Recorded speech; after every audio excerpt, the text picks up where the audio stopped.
السلام عليكم ورحمة الله وبركاته. أهلا بيكم توقعات جديدة لحلقة جديدة من المسلسل جرح القلب.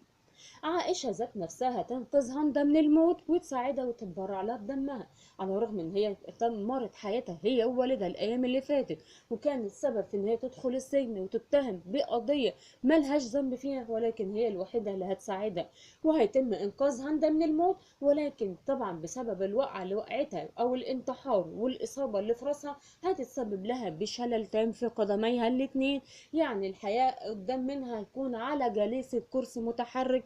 وده طبعا هيكون ذنب كبير، ذنب عائشة والكوارث اللي عملوها علشان يتخلصوا منها.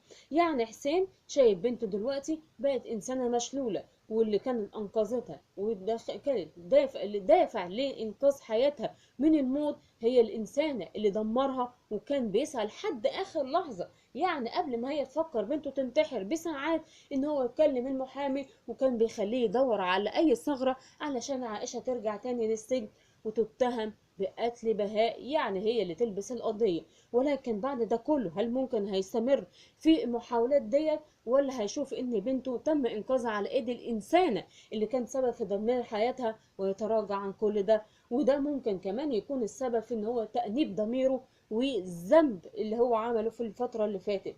هنيجي طبعا لفريد اللي بيسعى ورا عائشة ان هي تسامحه، ولكن هي متمسكة بالطلاق. وطبعا زي ما احنا شفنا مضت على اوراق الطلاق اللي هي حضرتها ازادة، وهو هيرفض طبعا ان هو يمضي عليها، ولكن هيسعى وهيحاول مرة واثنين وثلاثة علشان تسامحه وتتراجع عن فكرة الطلاق وترجع له، لان هو شايف ان هو اذاها كتير المدة اللي فاتت بمحاولة ان هو ما كانش مصدقها ولا مصدق اي كلام اللي هي كانت بتقوله.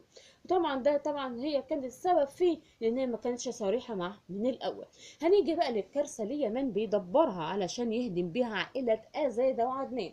عدنان ابوه، ولكن شايفه ان هو ما يستحقش ان هو يقول له يا ابي، لان طبعا انكروا المدة اللي فاتت. فما مساعدته او الفخ اللي بيقوم بيه هو بيهدار ان هم اول حاجة دخلوا سعادات الممرضة اللي فيها شبه كبير من حبيبة عدنان الأولى، أو اللي هي تعتبر أم يمان وأخت فيديا، إن هي تكون الشبه الكبير ده تقارب من عدنان منها، وإن هو يتمسك بيها ويتعلق بيها، وده هيكون سبب كبير لكارثة هتحصل ما بين عدنان وأزادة، وخلاف كبير إن أنت على علاقة بالممرضة اللي أنت بتساعدك وبتقف جنبك وبتديك العلاج. طبعا ده هيكون شك كبير لسنان ان إن الممرضه دي بتتقرب من ابوه بطريقه غريبه، فهيبتدي يبحث عنها، لان احنا زي ما عارفين ان سنان شكاك زياده عن اللزوم. فهو هيبتدي يبحث عن الممرضه دي ويعرف مين اللي جابها وجايه ليه وهي مين واصلها وفصلها مين. ولكن في الاثناء ده كمان برضه وبالخلاف اللي هيحصل ما بين ازاده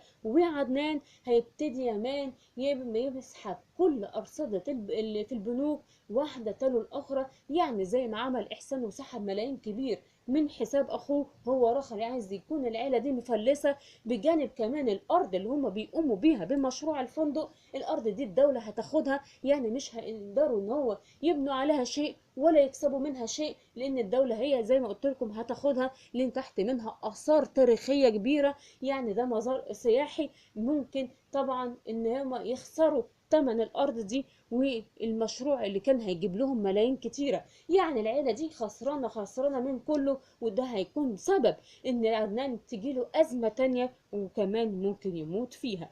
ده كان توقعاتي، اشوفكم على خير واقول لكم الى اللقاء.